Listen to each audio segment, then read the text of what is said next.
Olá pessoal, tudo bem? Aqui é Alessandro do canal Viagem Fantástica e hoje eu queria falar com vocês a respeito de um livro que eu li do Stephen King.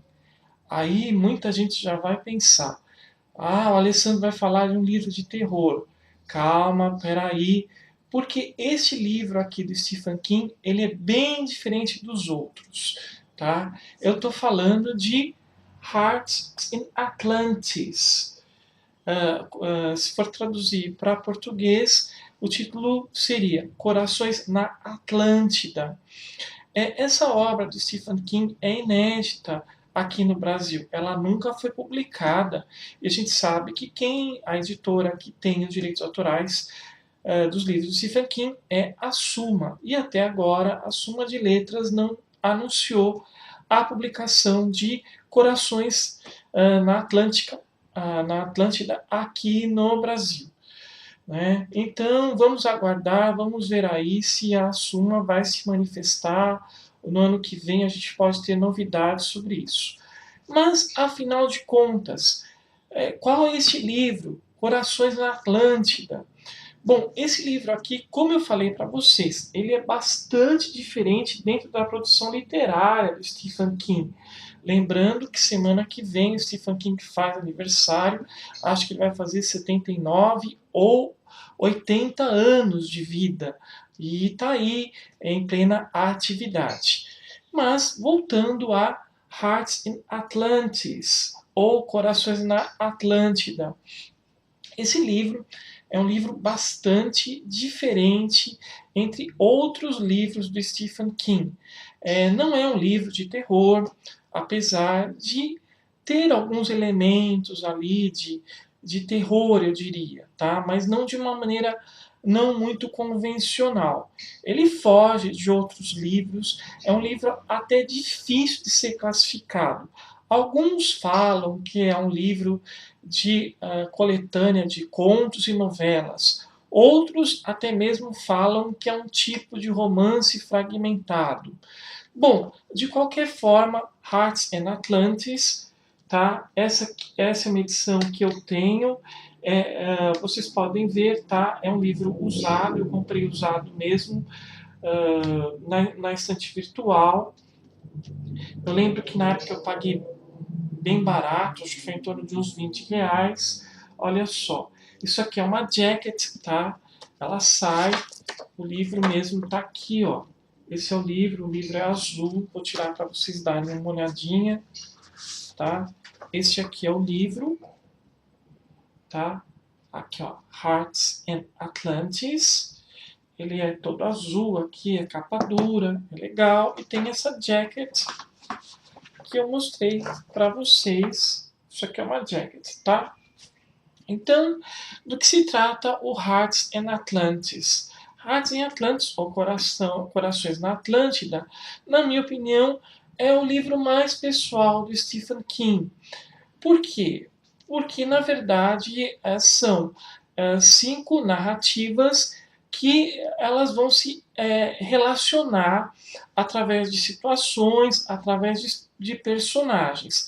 Sendo que a quinta, ela dá um fecho a todas essas histórias. Então, nós temos aqui 5 narrativas, sendo que 2 delas a gente pode classificar como sendo novelas e outras 3 mais curtas são contos.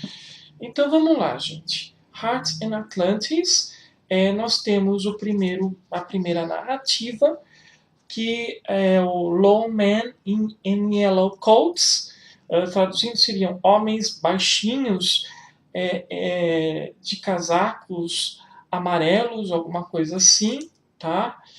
E nessa narrativa nós somos apresentados pelo protagonista, que é o Bob Garfield. O Bob Garfield, ele tem 11 anos e ele vai lembrar do que aconteceu no verão da vida dele.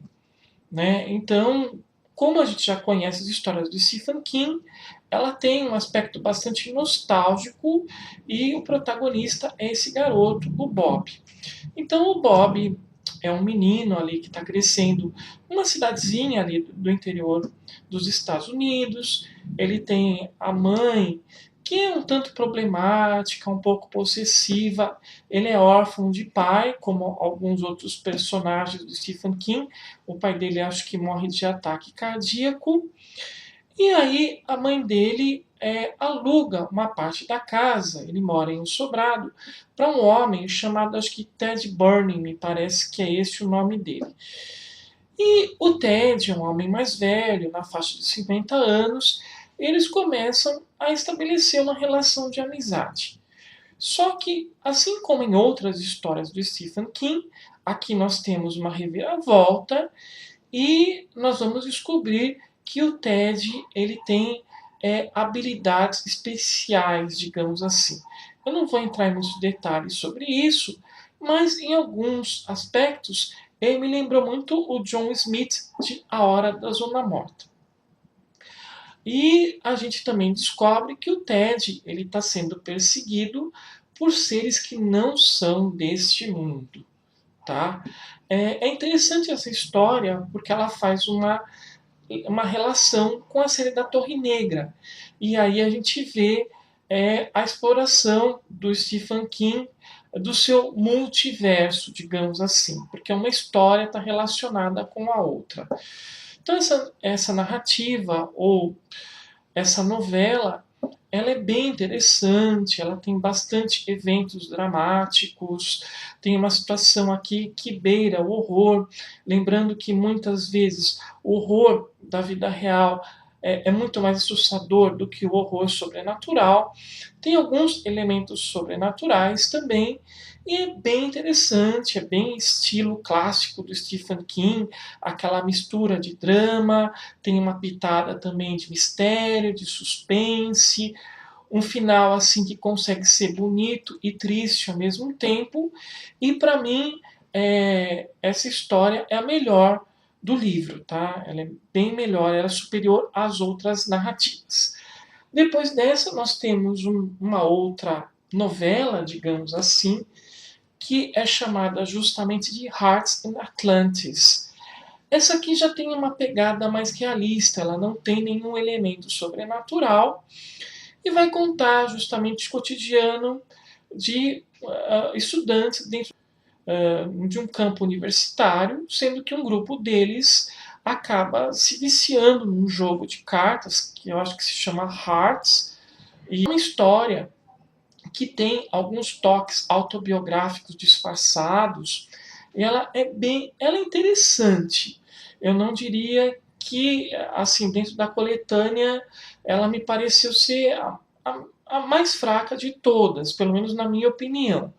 Mas não deixa de ser também um retrato nostálgico de uma época. O Stephen King ele retrata muito bem os personagens, algumas situações, o engajamento político, a questão da guerra do Vietnã, que vai também permear e também vai ser tema de outras histórias desse livro. Eu achei interessante, mas inferior à primeira novela, cujo protagonista é o Bob Garfield. Uma curiosidade, essa primeira narrativa ela foi adaptada para os cinemas, transformou num filme chamado Lembranças de um Verão e vale muito a pena assistir, com Anthony Hopkins. E para mim é uma das melhores adaptações de uma obra do Stephen King para o cinema. Tá? Depois dessa história, nós temos uma outra. Blind Willie, ele também, essa narrativa também, ela não tem elementos sobrenaturais. Novamente, Stephen King vai explorar o tema da Guerra do Vietnã, principalmente as sequelas emocionais que a Guerra do Vietnã deixou nos americanos.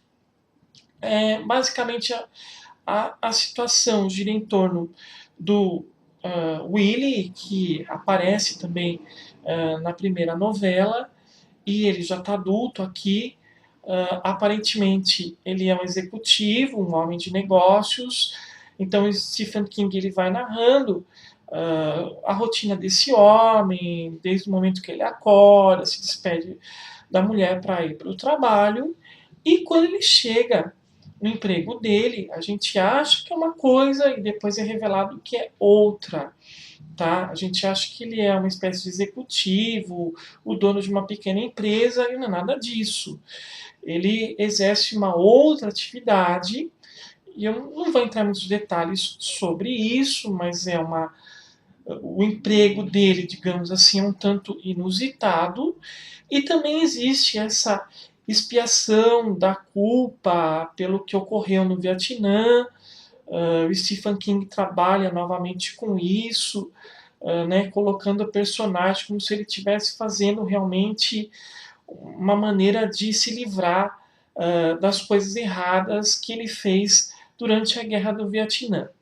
É uma história interessante, bem construída, não é uma das melhores do Stephen King, mas eu acho que vale a pena ser conhecida. Tá? A outra história se chama Why We Are in Vietnam. Então, justamente sobre o Vietnã, e é um veterano de guerra. É curiosa essa história, porque tem um elemento sobrenatural, mas isso é trabalhado de uma forma moderada pelo Stephen King. Acho que tem até um toque aí de horror, digamos assim, porque o protagonista ele vê o fantasma de uma mulher vietnamita que morreu durante um conflito ali, uma briga na Guerra do Vietnã, e essa mulher costuma aparecer para ele. Depois, um dos amigos desse cara, ele morre e ele vai para o funeral dele e encontra outros veteranos. E aí eles conversam sobre o que aconteceu. E num determinado momento desse conto, existe uma situação surreal, com toques assim fantásticos, de contornos fantásticos, e você não sabe se aquilo realmente ocorre ou pode ter uma outra explicação, pode ser uma alucinação, digamos assim. E é um conto também com personagens bem construídos, interessante, curioso, eu diria, tá? Não está entre os melhores do Kim, mas de forma geral vale a leitura. Fechando esse livro, nós temos um conto, né, bastante curto até, chamado Heavy Shades of the Night Are Falling. É poético esse título, né? As sombras celestiais da noite estão caindo, numa tradução assim bem literal.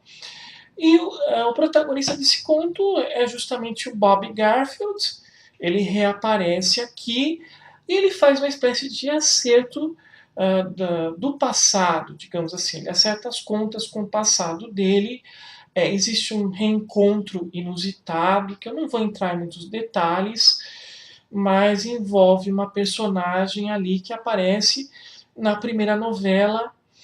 E eu acho particularmente que um dos defeitos desse livro é justamente não explorar essa personagem, que eu achei ela muito legal, que é a Carol, que ela é uma namoradinha do Bob Garfield. E eu achei assim que o Stephen King poderia ter desenvolvido um pouco melhor algumas situações envolvendo a Carol, principalmente no contexto ali político da época, tá? De modo geral, eu gostei do Hearts in Atlantis, principalmente da primeira novela, tá? Mas, assim, eu não acho que Hearts in Atlantis ou Corações na Atlântida seja uma das melhores coletâneas de narrativas do Stephen King. Tá? Eu particularmente prefiro muito mais Quatro Estações ou outros livros, tais como Escuridão Total Sem Estrelas, que foram lançados pela Suma. Eu até entendo a posição da Suma de até agora não ter lançado o Hearts and Atlantics, em Atlantis, porque é um livro muito particular, muito pessoal do Stephen King. Mas se você é fã do autor, eu acho que vale a pena você ir atrás. Você pode encontrá-lo, acho que na estante virtual, até por um preço bem acessível. Tá certo, gente. Então, essa foi a minha resenha sobre esse livro, pouco conhecido aqui no Brasil, do Stephen King, que é o Hearts and Atlantis. Se você gostou do comentário, dê o seu joinha, espalhe nas redes sociais. Mais uma vez eu agradeço o pessoal que tem acompanhado o canal, me ajude a divulgá-lo. Se você quiser dar uma sugestão, fique à vontade.